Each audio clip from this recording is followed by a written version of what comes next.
డబ్బుకు కక్కుర్తి పడి ఆశ్రయమిచ్చిన వారిని హత్య చేసేందుకు ప్రయత్నించాడో దుర్మార్గుడు. ఆ రాక్షసుడి దాడిలో ఓ వృద్ధురాలు చనిపోగా ఆమె కుమార్తె తీవ్రంగా గాయపడి ఆసుపత్రిలో చికిత్స పొందుతోంది. గుంటూరులో జరిగిన ఈ ఘటనపై స్థానికంగా కలకలం రేగింది. గొట్టాల మరమ్మతు చేసేందుకు వచ్చిన ఓ వ్యక్తి ఆ ఇంట్లో ఇద్దరు మహిళలు ఒంటరిగా ఉన్నారని గుర్తించి వారి ఆస్తిపై కన్నేశాడు.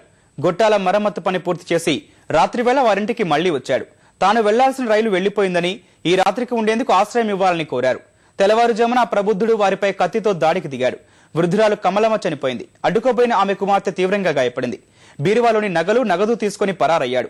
సమాచారం అందుకున్న పోలీసులు ఘటనా స్థలాన్ని సందర్శించి కేసు దర్యాప్తు చేస్తున్నారు.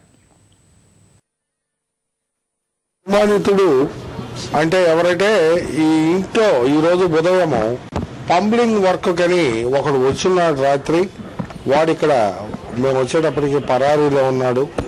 ప్రస్తుతం వారిని ఆ పంప్లర్ని మేము అనుమానిస్తున్నాం. పూర్తి వివరాలు స్పృహ కోల్పోయి పడిన శారదాదేవి గారు స్పృహలోకి వచ్చిన తర్వాత ఆమె అవుట్ ఆఫ్ డేంజర్ అన్నారు. ఇంట్లో పనిచేశాడు, ప్లంబింగ్ వర్క్ చేసి రాత్రి 10ంటికి ఫోన్ చేసి, మేడం ఇక్కడ బస్సు మిస్ అయిపోయింది, పొద్దున్న సింహాద్రికి వెళ్తాను, ముందు కొంచెం పడుకొని వెళ్ళిపోతానండి అన్నాడు.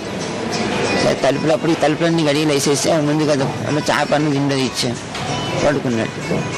4ంటికి లేచి నేను మోటార్ వేసుకున్నాను, నీళ్లు పట్టుకున్నాను. ఇంకా 5ంటికి నేను వెళ్ళిపోతున్నాను మేడం అంటే అప్పుడు తలుపు తీసాడు. తీస్తే అప్పుడు వచ్చి గొంతు నొక్కేసి పొడిచి బంగారం ఇచ్చేయి అన్నాడు. అమ్మ పెద్దగా వచ్చి పాప మా అమ్మ లేచి వచ్చింది, ఆమెను పొడి చేశాడు.